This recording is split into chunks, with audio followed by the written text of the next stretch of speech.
Hey guys, good morning, Creator Mom. I want to share something with you guys today. Just checking out my lighting. That I feel is really important. Like, it was just like I had to stop what I was doing because I thought earlier, oh, I need to share that. Excuse me. And then I forgot about it and got carried away with something else. And then it came up again, like, I need to share this. So there's this amazing section in the book, Growing Up as a Scapegoat to a Narcissist Parent. It says, why are narcissists so domineering? And that's always something that I've wondered in my own life. And I felt so strongly from my mother. Why is she so domineering? I just feel like whenever I'm around her, her objective is to dominate me, not to know me, not to be curious about who I am, not to encourage who I am or applaud who I am or congratulate who I am, but to dominate me. Anyways, okay, so he says, in order to understand why narcissists operate so poisonously in relationships, it is important to understand a little more about how good enough reciprocal relationships work. We need others' recognition to become ourselves. Remember the riddle, if a tree falls in a forest and nobody is there to hear it, does it make a sound? Jessica Benjamin explains why the answer would be a resounding no. When it comes to human development, 2013, I guess that was when her research was. Without the other's recognition of who we are and what we are doing, thinking, and becoming, we do not feel confirmed in any of those ways of being. For example, if we clap and nobody hears it, we will not feel like we've made a sound. Benjamin puts it best, quote, a person comes to feel that I am the doer who does, I am the author of my acts by being with another person who recognizes her acts, her feelings, her intentions, her existence, her independence.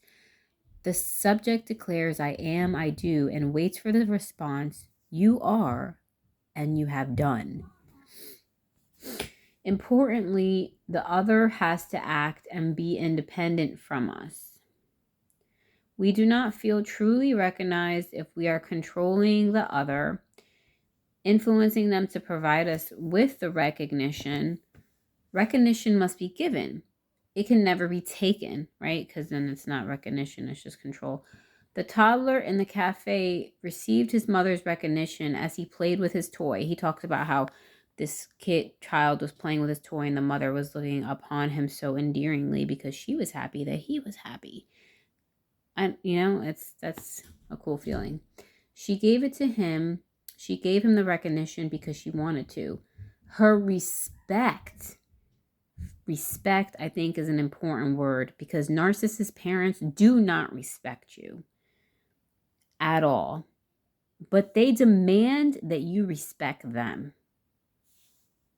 If you respond negatively to their disrespect, you will be seen as a disrespectful, selfish person. All right, moving on. Her respect for his focus on the toy showed that she recognized and respected his independence too. With the narcissistic parent, there is no independence. You are not an independent self, unfortunately, in their eyes. If the other has what we need and we have no absolute control over whether it is given, whether the recognition is given, let me change this, then our independence rests in our dependence on the other. There is a boldness and a vulnerability in being who we are, right?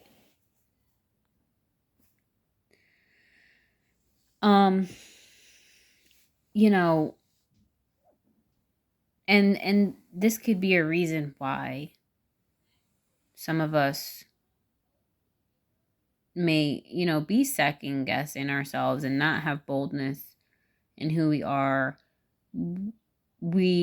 And not really want to be vulnerable in putting ourselves out there in who we are and being successful in who we are. You know what I'm saying? Believing that we could make money based off our passions and who we are, all of that is heavily tied into self-worth. and feeling recognized, like, yeah, I got this talent, somebody recognized this in me and enabled me to have this confidence, because they saw who I was. But narcissist parents don't see who you are. Um, they only recognize negative things that probably aren't even like true. All that they assign to you, all that they recognize and assign to you is their hate towards you, really. Their scrutiny towards you. Okay, moving on. Vulnerable because we need the other to be willing to recognize those acts. So you put yourself out there not knowing, like, oh, is this going to be approved or is it going to be disapproved, right? So that takes vulnerability. And we cannot control the other one's willingness. We also need that recognition to be able to acknowledge our own independence. A narcissist rejects this vulnerability. At the deepest of levels, a narcissist has traded recognition from an independent other for dominance over a submissive other. In this kind of arrangement, there is nobody left to truly recognize the narcissist. Although the narcissist foregoes the kind of recognition that would let them feel their real existence, they do get a feeling of power and superiority in exchange. So the narcissist is making do with dominance instead of recognition. The lack of true recognition is like a chronic wound that requires constant bandaging. Scarily, the narcissist bandages their own despair and terror of going unrecognized by further exerting dominance over the other person. Okay.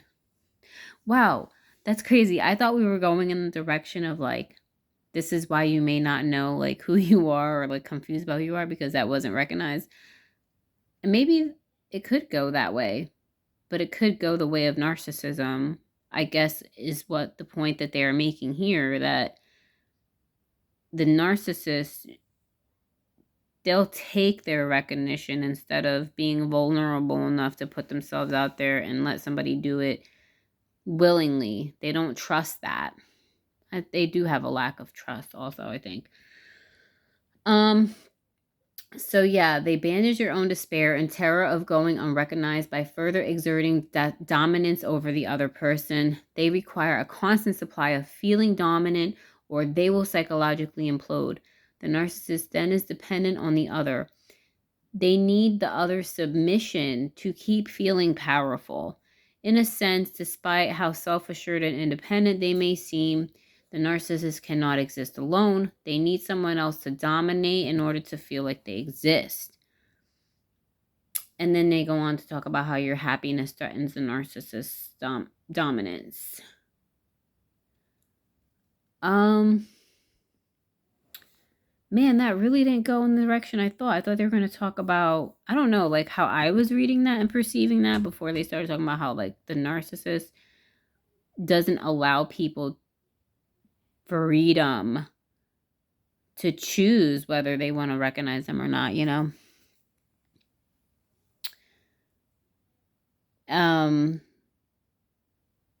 I really saw that in my mother because we were driving and she was talking about how like what she said really made me realize like, wow, she always has to feel like she's in charge. She always has to feel like she's recognized and gets upset about that because whenever she says that whenever she has correspondences in the business that she works for, that generally those correspondences will only respond to her boss, who is a male, and then not to her. And she's just like really offended by that. And I just thought like, wow, that's a really peculiar thing to be offended about. Cause in my mind, I'm like, well, who cares who the customer or client responds to, as long as the customer and client is responding and money is being made, you know what I'm saying? Like, it doesn't matter, but she needed that recognition. She needed that acknowledgement that, like, she was somebody, and she was somebody who is not to be ignored, not to be, And that really is truly representative of her attitude. Anyways, but it's not really about feeling sorry for the narcissist. I think it's more about understanding what they're doing. And it doesn't mean that you shouldn't get away from them. I think it is recommended to separate from their toxic behavior. That's on them and their choice if they want to change the way that they're relating to others and wonder why everybody has like I don't know, like everybody's having the same issue with them because they're always trying to exert dominance over people because they're always trying to be recognized. Oh my God, it makes so much sense now. And anytime they feel like they're not being recognized and acknowledged, which that's not even people's meaning, like, but everything means that to them.